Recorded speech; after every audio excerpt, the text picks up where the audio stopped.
naman, tungkol na naman dito sa fake news na pinapakalat na na-deny na naman daw po ang aking asylum, no? Alam niyo po, napapagod na ako kasi meron ditong isang kampon, si Joe Maciso, na walang sinasabi kundi denied na aking asylum. Noong una ako nagpunta ng Germany, Bremen ata, inanunsyo niya na ako daw ay na-deny na raw ang asylum. Lately, gumawa siya ng napakahabang artikulo pa sa Facebook at sinabing na-deny na raw at pinadala raw sa Germany yung aking papeles, no, dahil daw sa tinatawag na Dublin Rules. Ang Dublin Rules po nagsasabi na kinakailangan maghain ka ng asylum kung saan ka unang tumapak sa Europa. Ang unang tinapakan ko po sa Europa nung ako'y dumating dito matapos pong padala rito si Tatay Digong ay Netherlands. Kaya dito po sa Netherlands ako nag-apply. Now, ang sinasabi nitong Dutchman ito at inulit ni Secretary of Justice Remulla, nasa Germany na raw ang aking papeles dahil di umano, Germany daw nag-issue ng aking Schengen visa. Wala pong katotohanan yan. Fake news po yan on two grounds. Hindi po Germany ang nag-issue ng Schengen visa ko. Hindi po Germany.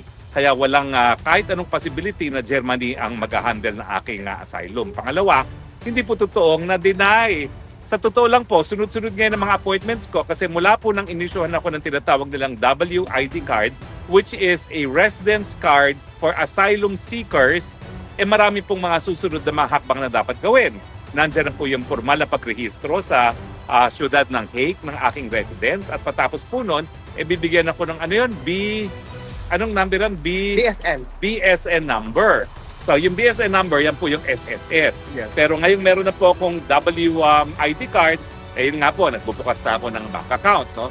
Patapos ko marehistro po yung aking residence dito, ay mapukuha na ako ng BSN number. At yung BSN number naman po, that would eventually lead to a work permit. No? Pero yung work permit, hanggang 6 na buwan pa po yan. So I have 3 more months para ma-issuehan ng work permit. Siyempre, dahil kulang naman po ang aking ipon, no?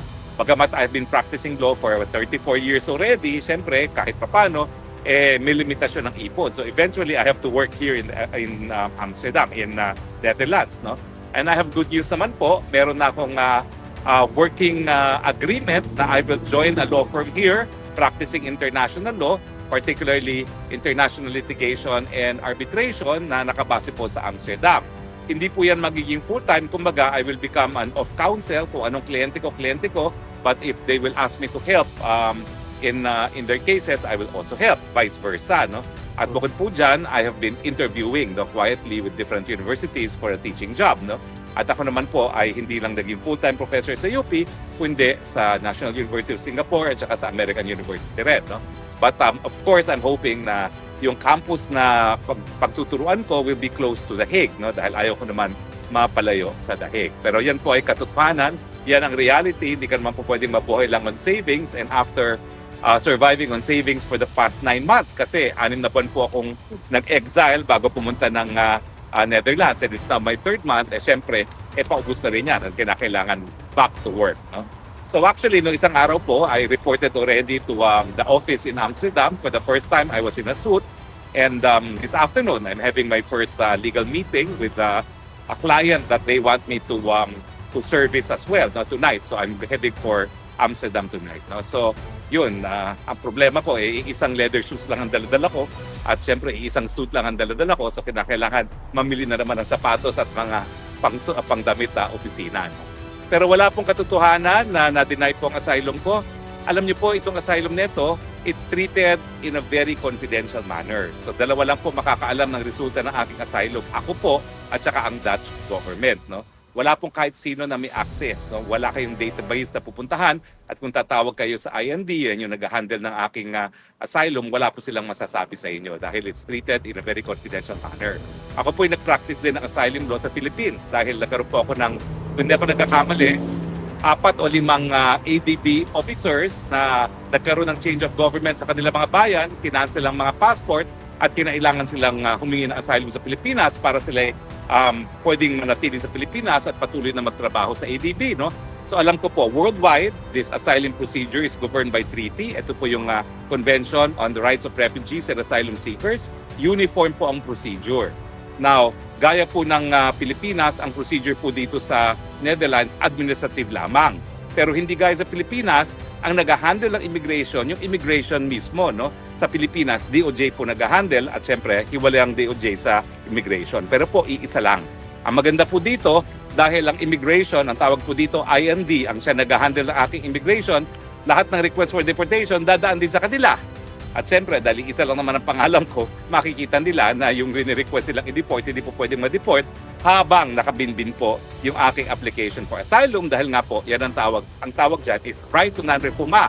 Yung karapatan, una-una na hindi ka dapat i-prosecute kapag ikaw ay pumasok miski wala kang passport o visa at pangalawa, hindi ka dapat ma-deport doon sa bansa kung saan ikaw ay umalis dahil nga ikaw ay ginigipit dahil sa iyong paniniwala at paninindigan.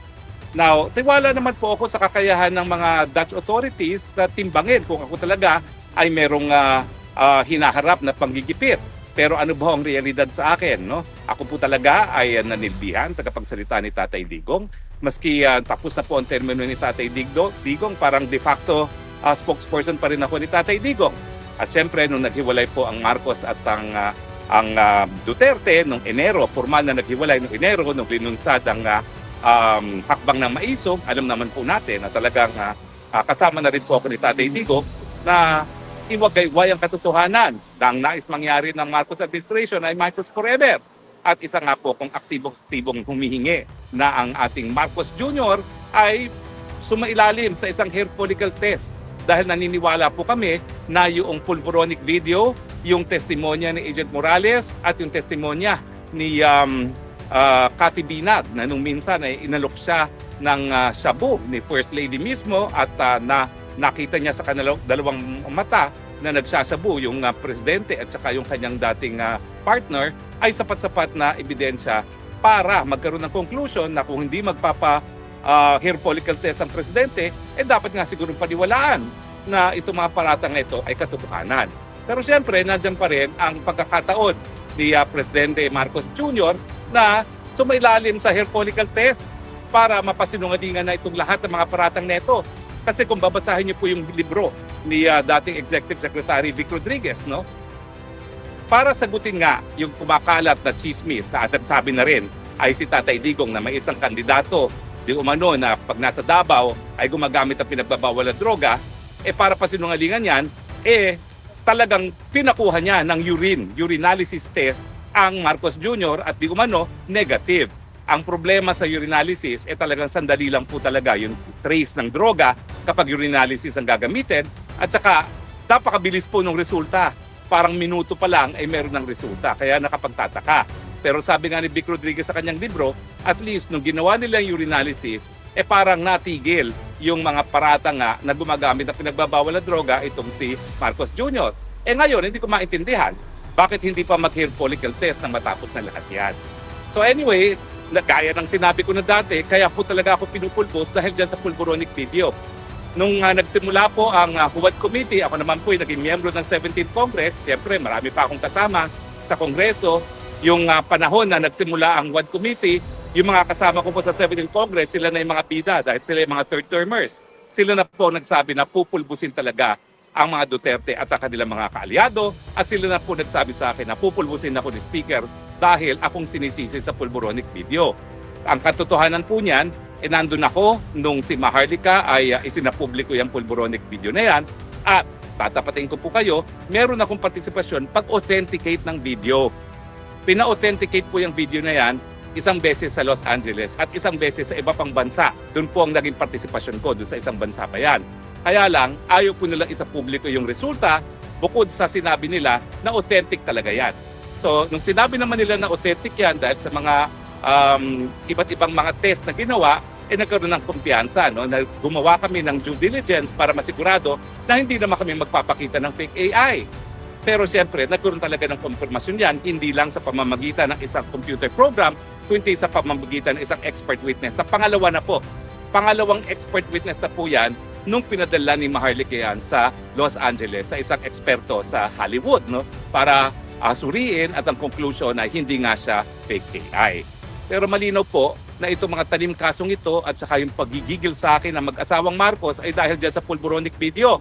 Ang tanong, bakit sila gigil na gigil kung sinasabi nila fake AI naman yan? Diba? Human experience dictates na kaya sila gigil na gigil, mukhang naisa publiko yung ayaw nilang malaman ng publiko na sila nga ay gumagamit ng pinagbabawal na droga. Pero alam nyo, lumang balita na naman yan kaya nga hindi ko alam ba't sila gigil na gigil sa akin. Rolling Stone Magazine, nung estudyante pa sa Oxford, hindi po siya nagtapos pero nag-aral siya sa Oxford, sinasabi na siya ang tagabili ng kilong cocaine para sa kanya at para sa kanya mga kaibigan sa Oxford, di ba? Yan po yung nakasulat. Ba't di nila dinamanda ang Rolling Stone Magazine kung yan ay hindi totoo? Pag sinama-sama mo yung mga ganyan, yung artikulo, yung testimonya ni Agent Morales na meron siyang informant na nakakita talagang gumagamit sila ng pinagbabawal na droga sa isang condominium dyan sa Makati, si Cathy Binag at saka yung sinasabi ni Presidente Duterte, talaga namang hindi ka na masisisi kung ikaw ay maniniwala na siya ay gumagamit ng pinagbabawal na droga. Well, lahat naman po itong mga test nito, magagamit po lahat yan. Kasi ako naman, sinampahan din ako ng disbarment dahil dyan sa pulboronic video na yan. At syempre, ang ating depensa, linagay muna natin yan sa isang computer test program para malaman kung yan ang AI. At ang resulta ay, it is not AI at po pwedeng puntahan mismo ng hukuman yung same site na ginamit namin para malaman na hindi siya fake AI. Pangalawa, yung formal na pag-aaral na ginawa ng isang Los Angeles expert. Hindi pa po kami nag-give up doon sa unang nag-authenticate niyan. Kaya lang kasi, yung nag-authenticate ay kabahagi ng isang gobyerno. At ayaw ng gobyerno na yon na maapektuhan ang bilateral relations kung sila ay maglalabas ng report na talagang hindi yan fake AI dahil na-recognize sila kung sino yung nasa video. Nung nalaman nila na presidente ng Pilipinas yung sa video, doon sila nagsabi, hindi kami maggagawa ng written report. Sasabihin lang namin sa inyo na authentic talaga yan kasi pag ginawa namin ng written report, maapektuhan yung samahan ng bansa nila at ng bansa ng Pilipinas. Pero wag po kayo magkaroon ng kahit anong duda. Authentic po, thrice over yung pulboronic video. Dahilan kung bakit talagang gusto nila akong dikdikin, dahilan kung bakit ngayon ako'y humihingi ng asylum, ang basehan ko po ay yung unjust prosecution. Yung wala talagang saysay na paglilitis sa akin ng tanim kaso. Pantakin ninyo, non-bailable. Syndicated human trafficking. Walang kahit sinong biktima na nagsasabi na rinecruit ko sila, na gumamit ako ng dahas para pagsamantalahan ang kanilang gawain. Walang kahit anong ebidensya na ako daw ay nakipagsabuatan sa kahit sinong nag-recruit para pagsamantalahan ang kanilang gawain. Tapos ikukumpira nila ako na bakit si Laila de Lima hinarap. Si Laila de Lima, 15 nagsabi tumanggap ng pera galing sa mga drug lords. Ako ni isang biktima, walang lumulutang. Sige nga, palutangin nyo kung sino yung biktima na di umano rinecruit ko. At ako ngayon ay nahaharap sa qualified non-bailable human trafficking. Wala ni isang testigo.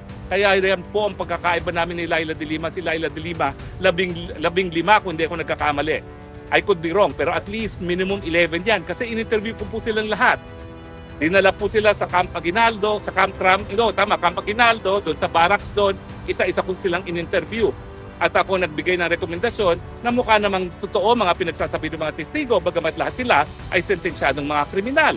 Pero since lahat naman ng mga pangyayari na kanilang tinatayuan ay nangyari sa loob ng Muntinlupa, siguro maintindihan naman natin kung bakit ang mga testigo ay sentensyado. Kasi nga, yung mga pagbibigay ng pera, yung mga pagbibigay ng special treatment, lahat po yan nangyari sa loob mismo ng bilibid. Sino pa makakakita niyan kung hindi yung mga nakakulong mismo sa bilibid. So anyway, importante lang po na pasinungalingan ko na naman ang latest na sinasabi ni Secretary Remulla at bibigyan ko lang kayo ng paalala ha. Take 2 na po si Secretary Remulla. Una, sinabi niya, marami raw akong ginagamit na passport. Anong sabi ng DFA? Iisa lang ang passport ni Harry Roque. Ngayon na naman, sinabi nila, denied ng asylum. Sinasabi ko, nako, wishful thinking po yan. Para ako'y mapauwi, makulong, madikdik dahil sinisisi nila ako sa pulboronic video. Hindi po yan mangyayari. At habang sila ay patuloy na nagsasalita, na nais talaga nilang makuha si Harry Roque, lalo kung lumalakas sa aking kaso para sa aking asylum. So dapat nga po siguro mag-thank you ako. Pero siyempre, mas gustuhin ko na matapos na itong rehimen ng Marcos Jr. Dahil talagang napakatindi na po ng mga hinaharap ng ating kababayan. Hindi po solusyon si Marcos Jr. Siya po ang pangunahing problema natin, nadagdagan pa ng gera ngayon sa gitnang silangan. And talking about the war, ano na? mantakin mo, 17 na mga public officials, hindi niya alam kung paano iuwi. Eh alam niyo ba kung ilang milyones ang mga kababayan natin na nagtatrabaho sa Middle East? Hindi mo lang naman i-repatriate yung mga nasa Israel at nasa Iran. Pag yan po ay pumutok, magkakampihan yan, buong gitnang silangan yan. Milyon-milyon po ang dapat nating repatriate. Nasaan ang plano po? Ordinaryong bagyo, ang sinabi ni Marcos Jr., anong gagawin natin? Lalo na ngayon, milyon-milyon na kailangan iuwi, kakamot na naman ang ulo yan. Anong gagawin natin? Ulitin ko po ang hamin ko sa kanya. Siguro po dahil talaga hindi nyo kaya at talaga kung talaga kayo ay merong karamdaman po talaga yan, yung drug addiction. Hindi ko po sinasabi na yan ay kasalanan. Yan po ay karamdaman. Yan po isang health issue. Yan po ay serious illness. Magpagamot na muna. Hindi ka naman kinakailangan mag-resign. Magpagamot ka, mag-leave ka, ibigay mo ang pagiging presidente kay Inday Sara nang sa ganun, meron namang tamang pag-iisip ang haharap sa problema ng gera sa gitnang silangan. Alam mo, talaga yung mga mangyayari sa atin, problema sa langis, problema sa repatriation, napakahirap niyan. Bakit? 3 taon na nakaupo si Presidente Marcos Jr.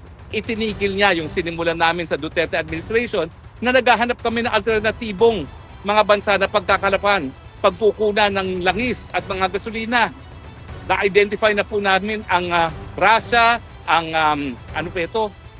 Hindi Uzbekistan, ang ano pa ba yung mga one of the stand countries na pagkukunan. Kaya lang po, hindi nagkaroon ng sapat na panahon para ipatupad. Tinigil po ng Marcos administration. Hindi ko po alam kung bakit, dahil sunod-sunura sa mga Amerikano doon sa sinasabi nilang sanctions. Pero tignan nyo naman yung mga bansang China, bansang India, pati ang Turkey, wala silang pakialam doon sa sanctions ng Amerika.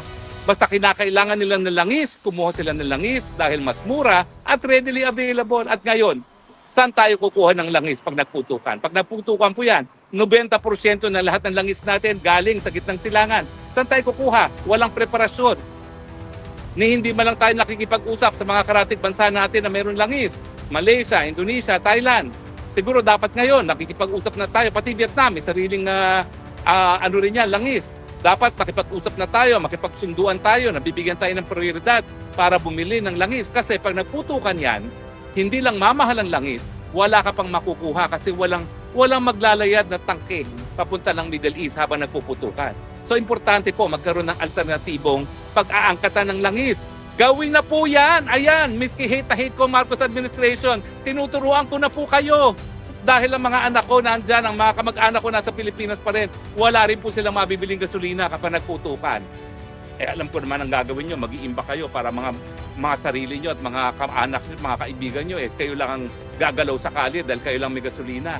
Pero para po sa alang-alang na sa aking mga kapamilya na nasa Pilipinas pa, maghanap na po kayo, unahin nyo na po ang ASEAN, makipagkasundo na kayo na bibigyan tayo ng langis. Pangalawa po, Russia. Ang lapit-lapit po ng Vladivostok sa atin, nasa norte lang yan. Pwede po, meron pong pipeline doon ng langis. Doon natin i-load at ibaba natin. Alam nyo ba, napakalapit lang yan? Halos kasing layo lang yan ng Japan sa atin. Pipikapin ng mga tankers doon, dadalhin sa atin. Makipagkasundo na pa kayo sa Russia, nakukuha tayo ng langis galing sa Vladivostok. Hindi po pwede na dadaan ng Middle East dahil putukan nga po doon. Walang maglalayag na oil tanker pag nagpuputukan na sa Middle East. Ngayon nga lang po, laki na tinaas ang presyo ng gasolina at langis dahil nga po sa putukan, yung insurance, yung probability na madadamay yung mga naglalayag ng langis, napakataas po. At siyempre, Amerika po at saka Canada. Alam natin mahal ang transportasyon. Pero kesa wala, makipagpirmahan na po kayo ngayon.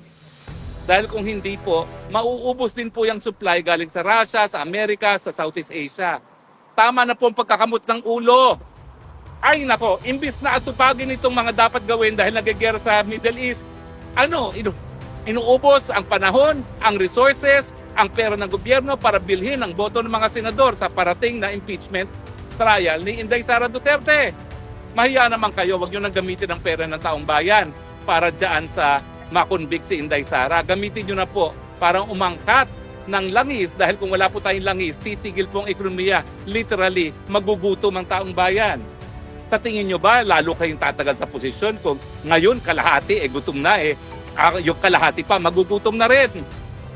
Ay nako, please lang po, itigil na ang politika. Lalo na ngayon na mayroong putukan sa gitnang salangan. Hanggang dyan na lang po kasi mahaba-haba na. No? Pero maya-maya po, ang report ni Congressman Tulong dun sa dalaw niya ngayon kay Tatay Kiko. Maraming salamat po. Maya-maya po, babalik tayo. I love you, Philippines. The only country that I have, the only country that I love. God bless the Philippines. Bye! Bye.